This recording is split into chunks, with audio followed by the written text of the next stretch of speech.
I want you to just create from scratch a cross contour drawing. And what that means is you're just going to start by making a line. And just make that line do something. Anything you want, just start that line.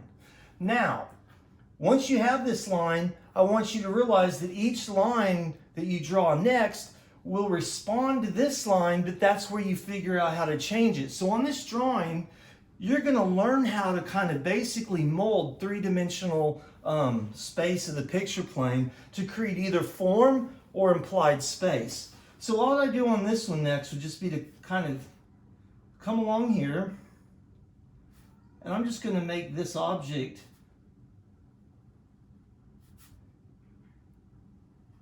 start to do something.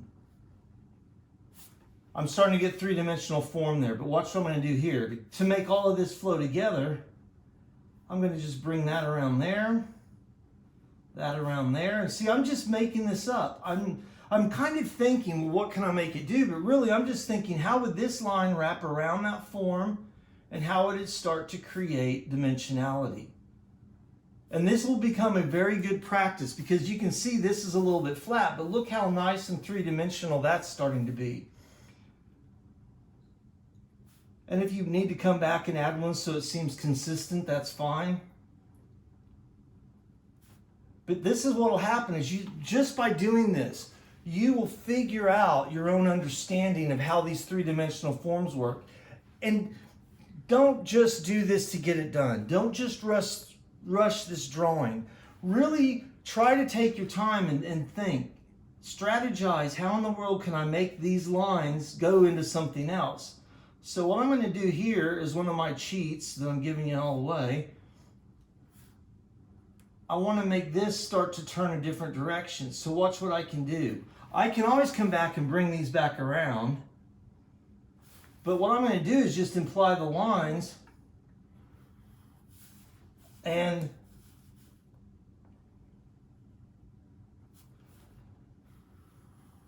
I don't know about y'all, but I always like looking at the weird shapes of pumpkins. Pumpkins are a really interesting idea because they show us some of those cross contour lines, and I really like deformed pumpkins because, you know, pumpkins and gourds do a lot of these things. So in my mind, I'm starting to think, well, how can I make this become very three-dimensional? So what I'm going to do now is just let that be kind of the object, and I'm going to start to bring these back around. And realize that if you cut some of these lines short behind themselves, they will start to give us a whole different sense of form. Look at the three-dimensionality that I'm getting out of this now. My pen doesn't want to write upright. That's the only thing. Y'all have, you'll get to do your drawings flat. But look at how I'm starting to get a three-dimensional form out of this. And I can just start to do this. So look at what's happened. This is both form and it's also creating space. If this was a landscape drawing, look how that could start to be almost like a landscape. But figure out your way to play with this. Realize how you can bring forms up. Watch what I'm going to do now. I'm going to turn this back in on itself.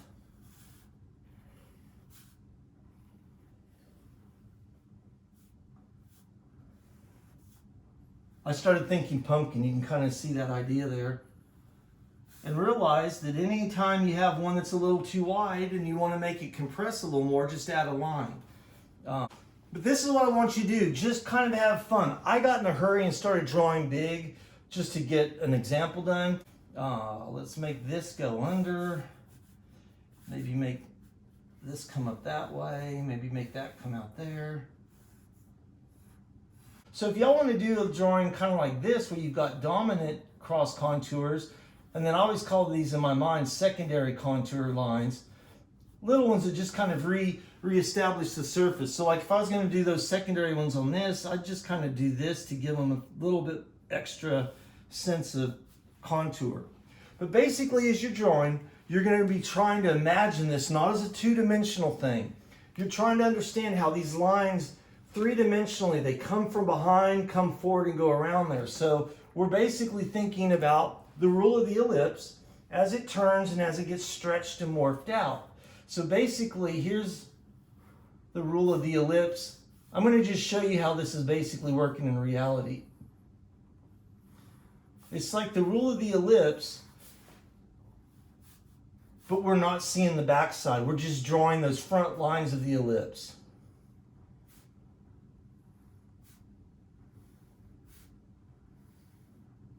And so that becomes your drawing. Okay, if you'll go back and define a line like that. As long as I'm seeing a good established cross contour drawing. Let me just turn this into something else here. Oh yeah, if you want to split something, watch this.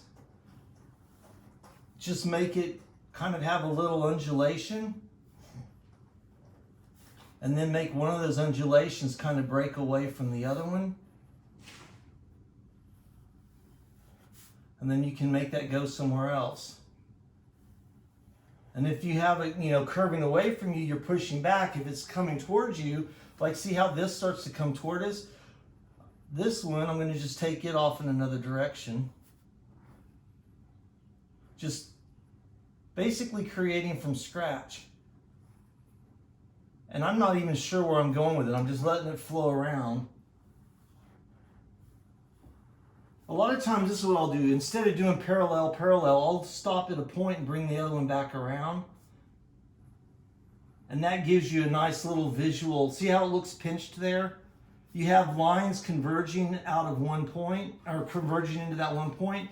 That really gives us dimensionality. That's one of those things that starts to look really good. We can do that over here too. So what I'm going to do now is make this go back.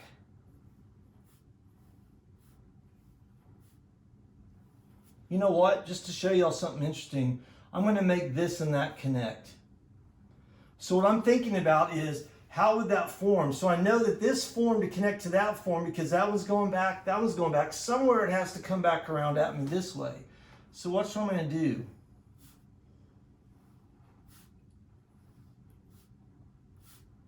I now have that connected.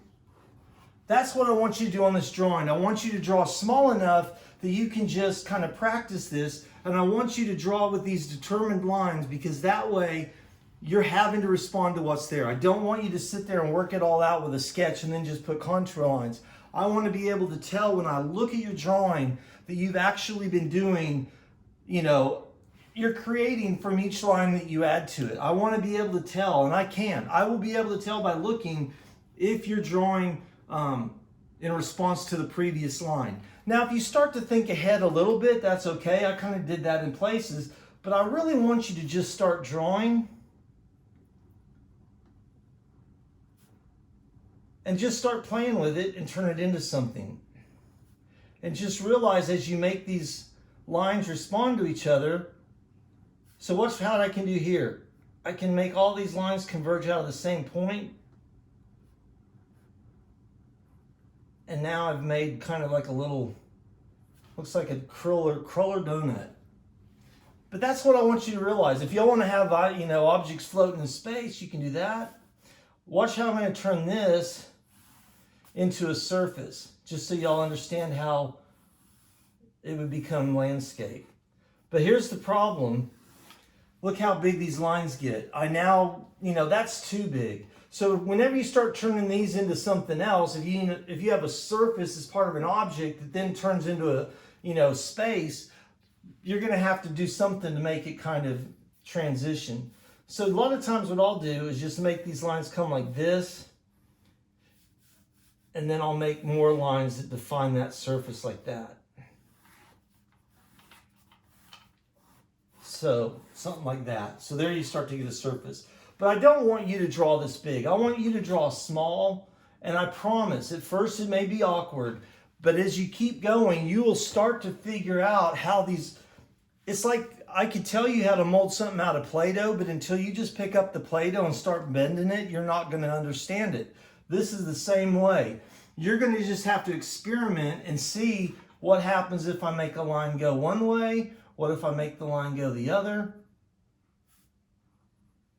So see how that is starting to look like it's coming toward us? So I'm going to just make this line kind of go away from me. I'm going to make that line go its own direction. And I'm going to make, here's where it gets fun. I'm going to make this look like it's gone behind that. By stopping, thinking where that line goes, and then starting it over again, I made that look like it went behind it. Watch this. I'm going to, just for fun, just to show y'all. Think about how this would be going if it was flowing that direction. So watch how I'm going to make it go behind it. Stop it, start it back up again. Stop it. I'm imagining where it goes there, and then that one. So we don't know, does this connect to that somewhere, or does it just kind of go in its own way? So look how I'm going to pick it back up where I left it, and I'm going to take it into something else. Okay, this is hard.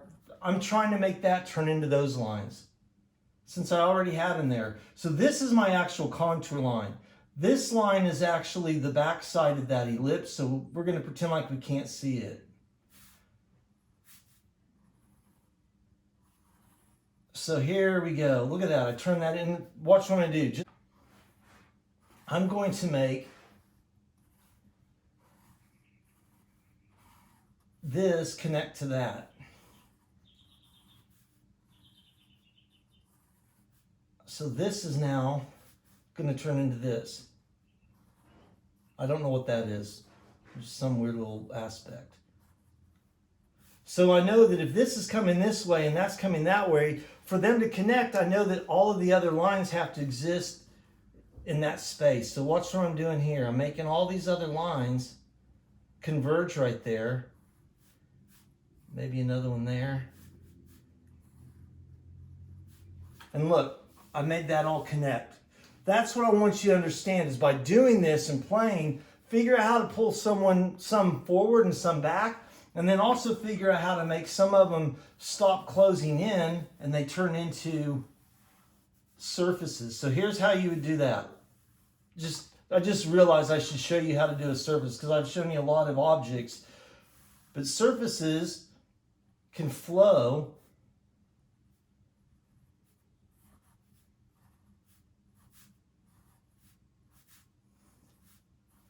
I'm going to make this one go up just to kind of give us an interesting.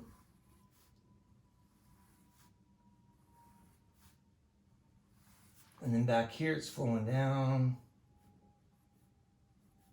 Smaller. And that's the other thing. As things get closer, they're going to seem larger or more dense.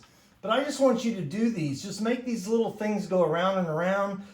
Some will turn into a surface, others will go behind. Do this where if you come to something else when you're doing it, just make it stop. Make it stop and just go behind it. Goes there and stops, picks it up. I'm going to make this look like it goes behind that, just to give you all an idea.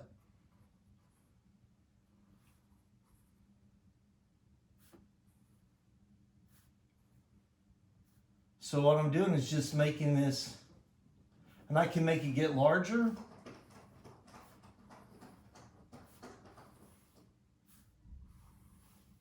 And realize if you want to make it go underneath, you just start pulling those lines out like that.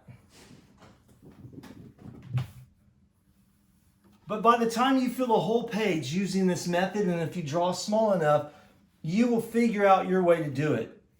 My girlfriend, I taught her how to do this, and she filled half of a notebook of drawings of cross contour. She got better at it than I am. She does some really nice cross contour drawings, and she'll just sit there and be very patient and take her time, and she'll make it, turn into things. I'm making that connect to that real quick here. I figure the more I give y'all examples of seeing how I'm doing it, the easier it'll be for y'all to kind of figure that out. But this is basically just the rule of the ellipse applied to three-dimensional space, understanding that any object has a line that goes around the form. Just like that ellipse goes around the form and defines the form, we're just understanding how these lines go around an object to define form, and you're just going to figure out how that works. So that's going to be your assignment. I'm going to make this due Monday at 11:30, and then next week we'll start getting into the really fun stuff of light and value and all of that. So any questions, let me know. Other than that, have a really great weekend.